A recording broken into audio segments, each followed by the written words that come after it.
एक समय की बात है, एक छोटे से गांव में राम और सीता नाम के कपल रहते थे। उनका एक अर्जुन नाम का बेटा था, जिसकी शादी रिया नाम की लड़की से हुई थी। राम और सीता कड़ी मेहनत करते थे और अपने बुढ़ापे के लिए पैसे बचाते।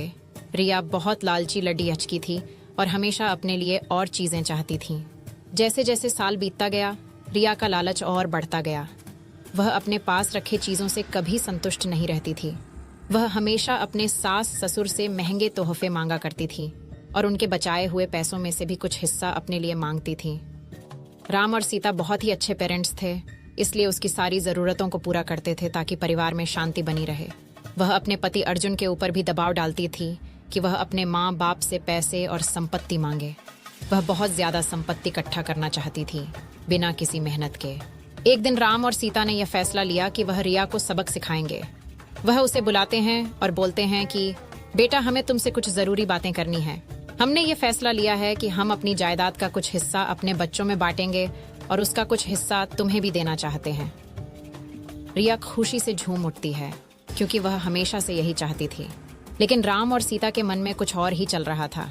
उन्होंने एक पत्थरों से भरा हुआ बैग उसे दे दिया और बोला, बेटी, यह तुम्हारे हिस्से की संपत्ति है।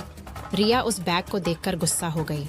उसने उस पत्थर से भरे हुए बैग को जमीन पर फेंका और जोर से चिल्लाते हुए बोली कि मेरी मजाक उड़ाने की तुम्हारी हिम्मत कैसे हुई? मुझे पैसे चाहिए, ये पत्थर नहीं।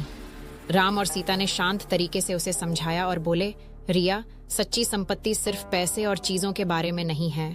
ये प्यार, दया और जो कुछ भी तुम्हारे पास है उसके लिए आभारी होने के बारे में है। हमने हमेशा तुमसे प्यार किया है और तुम्हारी देखभाल की है, और ये पैसों से भी अधिक कीमती है। रिया को एहसास हुआ कि वह लालच में कितनी अंधी हो गई थी। उसको अपने किए गए बर्ताव के लिए पछतावा होने लगता है।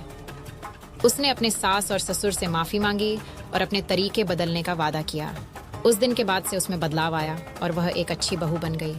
रिया के बदलाव की बात पूरे गांव में फैल गई और सभी ने एक बेहतर इंसान बनने के लिए उसकी प्रशंसा की।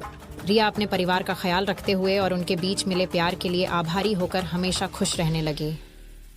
सच्चा धन प्यार, दया और जो हमारे पास है उसके लिए आभारी होने से आता है, न कि हमेशा और अधिक चीजों की